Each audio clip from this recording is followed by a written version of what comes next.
absolute belting goal. Oh yes! How good do you want? Yes!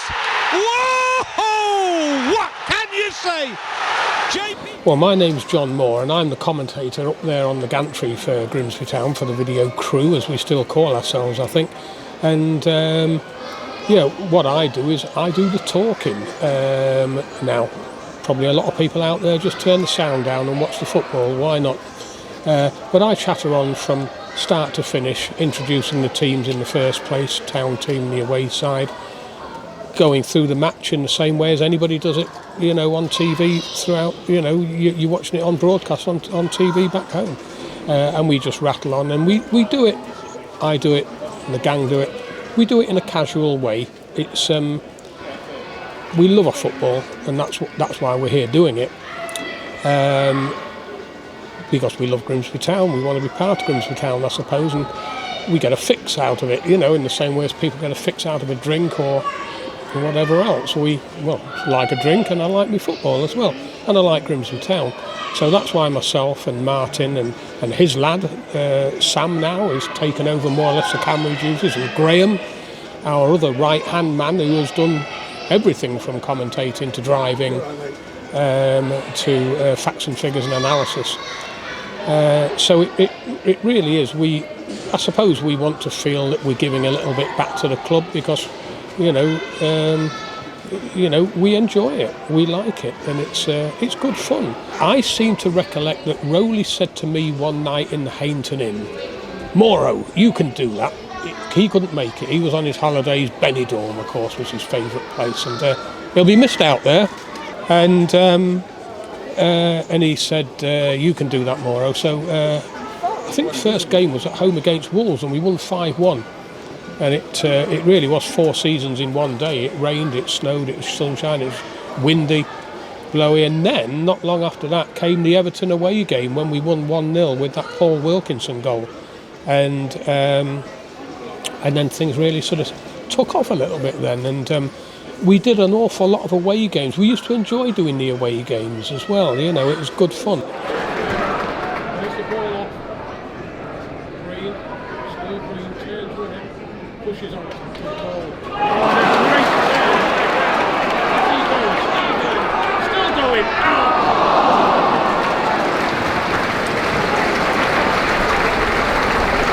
Well, I'm Martin Wilson. I've, like John, worked with Rowley for over 40 years now. In fact, we started doing it a bit before John. It was October 1983. We knew Rowley because he was the landlord of the Hainton Inn, and we used to go in there quite a lot. In fact, I only lived a few doors away from there. And he knew we were town fans, season ticket holders. We had seats up here in what was then the Finders stand. And one game, it was away at Huddersfield, October 1983, he said, "I'm struggling to get a lift to the game. Is there any chance you could give me a lift?" And his cameraman Dick done it at the time. So I said, "Yeah, no problems. If it means us getting in free in an away game, we'll gladly help you out." We did. And it just continued from there. I became his driver for a few months. Dick Dunnett, who John mentioned, couldn't make all games because I think he worked at Ravenscroft on a Saturday sometimes. So Rowley said to me, "How do you fancy learning how to film the game?" So I said, "Yeah, okay, I'll do that." So I did a few reserve games and just continued from there, really. We've been doing it, as I say, now for over 40 years. And it's if we didn't enjoy what we do, we still wouldn't be here doing it, really. So, yeah, we enjoy what we do.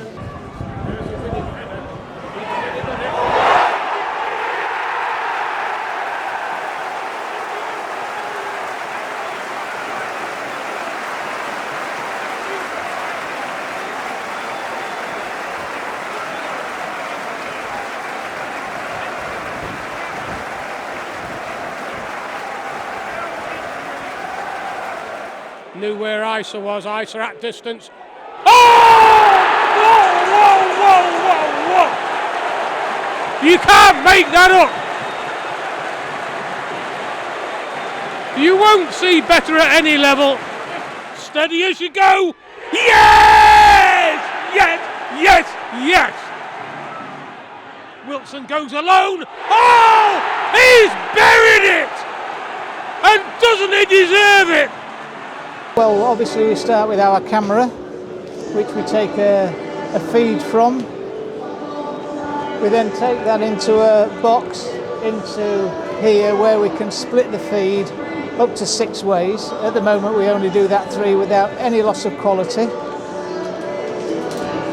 We have our monitor here, we have one feed that gets transferred into an digital RF signal that then travels all the way around the ground to the executive boxes, the bars, the director's box, and also the PA box on the other side of the pitch.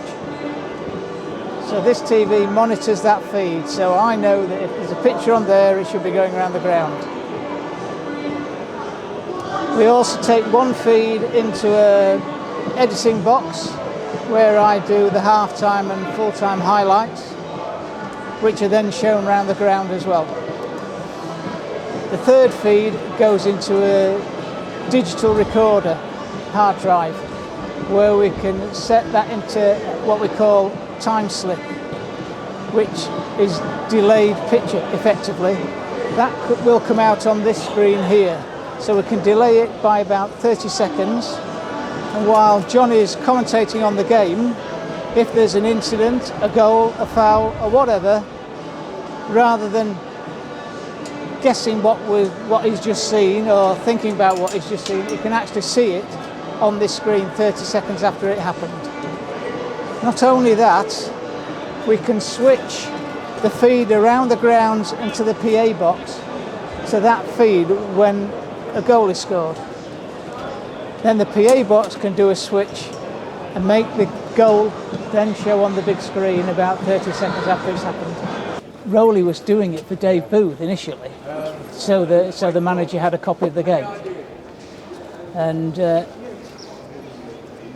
here on the Gantry here, we just take a camera and a video recorder and do it that way. But I was very nervous. Thankfully I did a few reserve games, because you've got to really get the ball as best as you can centralised in the picture, where I was probably filming most of the main stand rather than the actual pitch. But I got used to it. I'm still doing it, you know, so but it sort of blossomed on from there. We were doing all these games, and then at some point, the Football League brought in these regulations where you had to provide the away club with a copy, the referee with a copy, the assessor with a copy, and that was the days when we used to hold videos up and down this gantry. So we had 5 video recorders on the gantry, and they had built a box up there for them.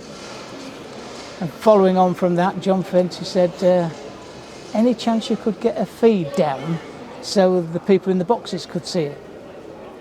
So I said, well, if you can wind me up into the gantry, I'll get you a feed down there, which we did.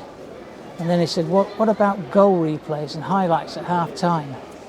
I says, well, this time we were still using video recorders, so for a while I was on come half time, we'd write down when the goals were or when the highlights were, then I'd be on my hands and knees on the floor of the gantry forwarding and rewinding a video recorder so we could send it back down to the boxes.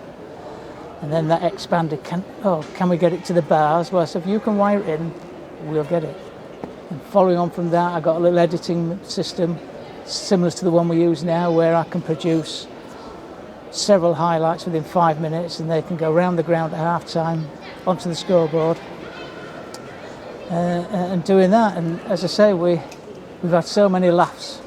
And even the smaller clubs, have always looked after us well away from home. Cambridge United always used to look after us particularly well.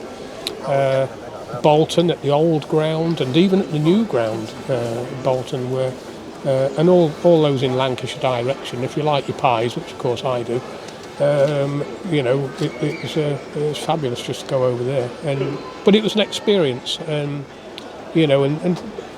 we saw how different people set up doing what they were doing. Because we, I think, without question, must have been one of the first sets of people doing this for a football club. I'm sure that it was happening somewhere along the line, but this was a long time ago now, and people weren't filming the matches in the way that we were. And we used to ring people up and say, can we come through to your ground? They had no idea what we really wanted to do. We want to film the game. And then we ping it back and watch it again, and the club watches it, and management watch it. But yeah, I miss the away trips, but I still look forward to my Saturday every week coming here. It's nearly every visiting cameraman that comes up here now says exactly the same. In fact, there's one cameraman who was doing it for ITV or BBC at the time. He actually roped himself to the front of the gantry and the back of the gantry because he was that scared. And then we've had other analysts come up and actually not come up once they saw what it's like. But well, as you know, it's a bit, how can I say, scary. Yeah. But when you've been doing it like we've been doing it for 40 years, you just about get used to it. On a day like today, it's quite windy up there. Hopefully, I think the wind's dropped a bit now, but yeah. I think we've done more good than bad. That's the main thing. And we've been grateful to people's support. I know a lot of people outside who know us and they know me and know my voice will come up, and I've never yet had anybody come up and give me a mouthful about anything, thank goodness. There's still time. But most people are very, very generous, and they know what we do, and I think they're grateful for it. And we've produced videos for people whose lads have been ball boys and things like this, and they've said, oh, John, and Grimsby is Grimsby, and some of these people, we've done things for them and let them have copies of tapes and things like this. They might not have had the resources that others do have. So we've tried to help them out in that respect. Martin has reeled off a copy of this and that. People in Grimsby, we're a good solid bunch, and I was just saying to you earlier, Ollie, there's no point when I do my commentary trying to tell people that bad is good, because they're not daft and they can see it for themselves. So that's why my commentary is as I see it. I don't try and flower it up. Sometimes I wish I could do, but everybody can see it for what it is, and if I have to call a spade, then I do. Very quiet. This is nasty. Still going, even nastier. Great break, and again straight through the middle. The man gets away. Oh crikey, look out, that'll do. Or is a foul already being given?